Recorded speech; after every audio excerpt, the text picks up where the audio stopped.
E aí, meus amigos, como vocês estão? Estamos aqui hoje para continuar nossa jornada de leitura e reflexão do Evangelho de Jesus, escrito por João e comentado por nós.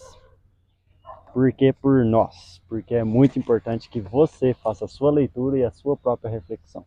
Reflita junto conosco, que o Espírito Santo possa falar ao seu coração através da verdade da palavra, mas que você não se esqueça de fazer a sua reflexão. Juntamente com isso, não se esqueça de nos ajudar contribuindo com o canal, compartilhando os vídeos, se inscrevendo, curtindo, comentando, né? E ajudando com que a gente alcance muito mais pessoas com a palavra de Deus.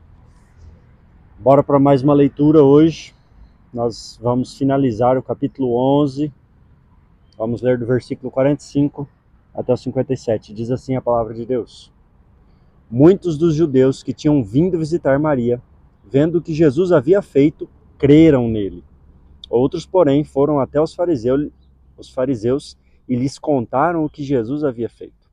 Então, os principais sacerdotes e os fariseus convocaram o sinédrio e disseram: O que estamos fazendo, uma vez que este homem opera muitos sinais? Se os deixarmos assim, todos crerão nele. Depois virão os romanos e tomarão não só o nosso lugar, mas a própria nação. Mas um deles, Caifás, que era sumo sacerdote daquele ano, advertiu-os dizendo: Vocês não sabem nada, nem entendem o que é melhor para vocês. Que morra um só homem pelo povo, e que não venha perecer toda a nação.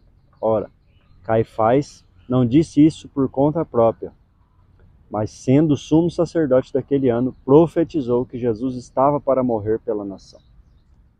E não somente pela nação, mas também para reunir em um só corpo os filhos de Deus que andam dispersos.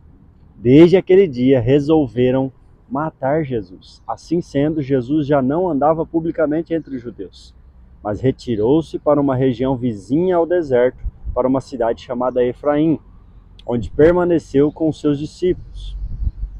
Estava próxima a Páscoa dos judeus, e muitos daquela região foram a Jerusalém antes da Páscoa para se purificar. Lá procuravam a Jesus, e estando eles no templo, diziam uns aos outros: O que vocês acham? Ele não virá à festa? E os principais sacerdotes e os fariseus haviam ordenado que, se alguém soubesse onde ele estava, o denunciasse para que pudessem prendê-lo. Até aqui a nossa leitura hoje. Só lembrando, né, que nós acabamos de vir aí do trecho em que Jesus acaba de ressuscitar Lázaro, trazer Lázaro à vida depois de 4 dias morto. E aqui começa esse trecho que nós estamos lendo, do 45 ao 57. Onde, a partir do que Jesus fez, demonstrando o seu poder e revelando a verdade de que ele era Deus, de que ele era a própria ressurreição, muitos creram nele, diz aqui no versículo 45.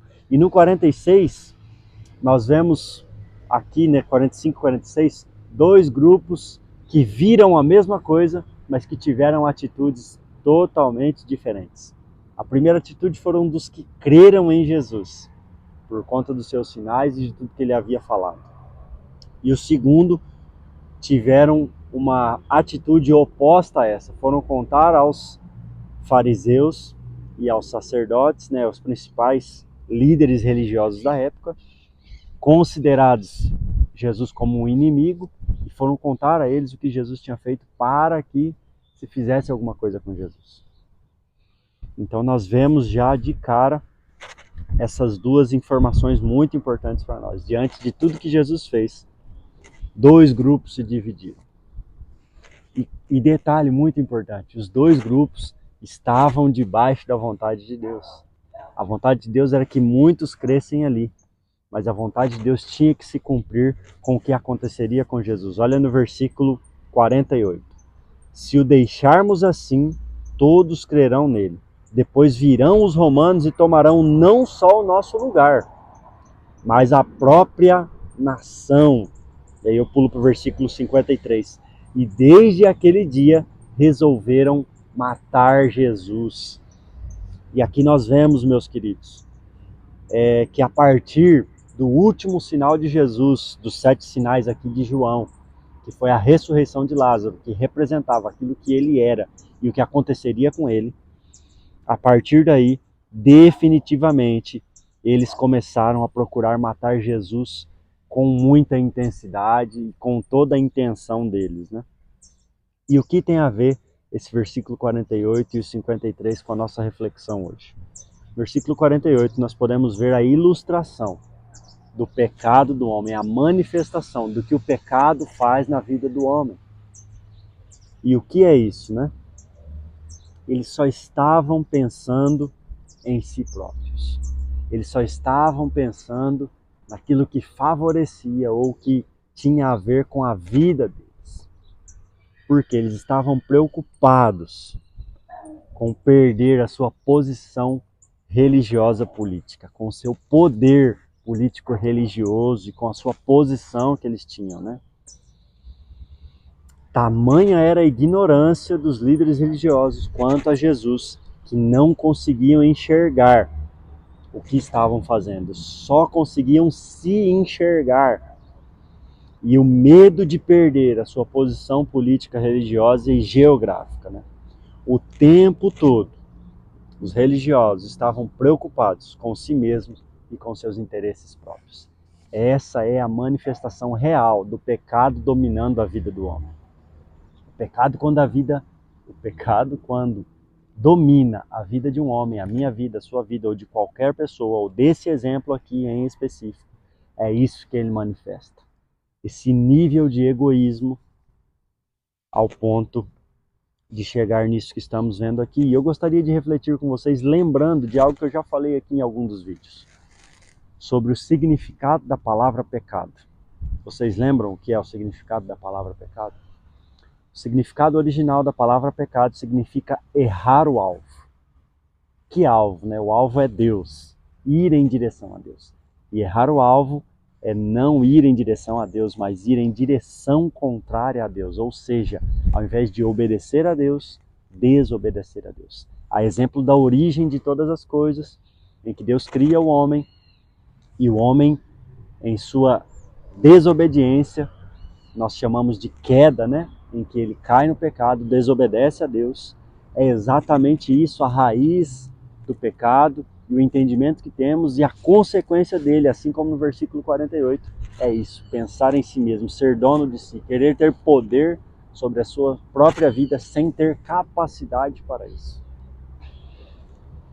O pecado e as suas consequências, né? Na verdade, assim, a comparação e os exemplos desse pecado exemplo, a vontade de Deus é que obedecemos a Ele.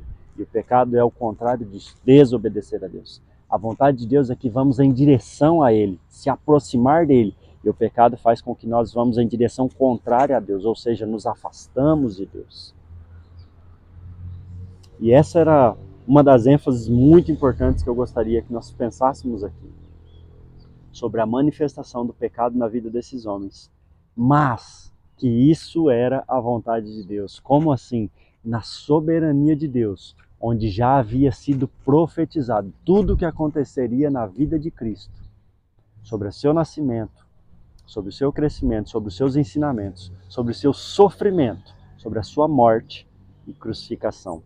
E aqui estava parte do cumprimento da vontade de Deus. E nós vemos isso com o próprio sacerdote Caifás profetizando, sem nem saber que estava profetizando. Versículo 49. Um deles, Caifás, que era sumo sacerdote daquele ano, advertiu-os dizendo: vocês não sabem nada, nem entendem o que é melhor para vocês, que morra um só homem pelo povo, e que não venha a perecer toda a nação. 51. Ora, Caifás não disse isto por conta própria, o autor aqui nos diz, mas sendo sumo sacerdote naquele ano, profetizou que Jesus estava para morrer. Meus amigos, o homem se manifestando em todo o seu pecado, ainda assim estava cumprindo a vontade de Deus debaixo da soberania e do controle de Deus sobre todas as coisas na terra. E aqui João ainda enfatiza no versículo 52, e não somente pela nação que Jesus morreria, mas também para reunir em um só corpo os filhos de Deus que andam dispersos. E nós vemos aqui a clareza de que João, quando estava escrevendo, já tinha de todo o contexto do que aconteceu na vida de Jesus, quem era Jesus e o porquê Jesus veio a essa terra. Tudo isso, meus queridos, era o cumprimento do plano de Deus. E Jesus estava debaixo da vontade e da soberania de Deus. Eu gostaria que você refletisse sobre isso, sobre a grandeza do poder de Deus, mas não se esquecendo de quais são as consequências de quando o pecado domina a vida de uma pessoa. Você pense sobre isso, faça a sua leitura, a sua reflexão. Vamos orar. Pai, em nome de Jesus, nós te agradecemos porque nada foge do teu controle. A tua soberania, como essa palavra já demonstra em seu significado, é sobre todas as coisas. O controle do Senhor de todo o mundo, de todo o universo, o controle das coisas está em suas mãos. Nós sabemos que nada foge do teu controle. Muito obrigado por ter preparado tudo. E mesmo antes de acontecer tudo que aconteceu através da vida de Cristo, o Senhor já sabia e já dizia, já anunciava que aconteceria. E graças a Deus por Cristo nas nossas vidas. Obrigado pelo cumprimento da tua vontade, para que pudéssemos ter acesso a essa salvação, Deus, e a essa reconciliação com o Senhor. E a minha oração é que essa palavra caia aos corações, no poder e no nome de Jesus. Deus abençoe você.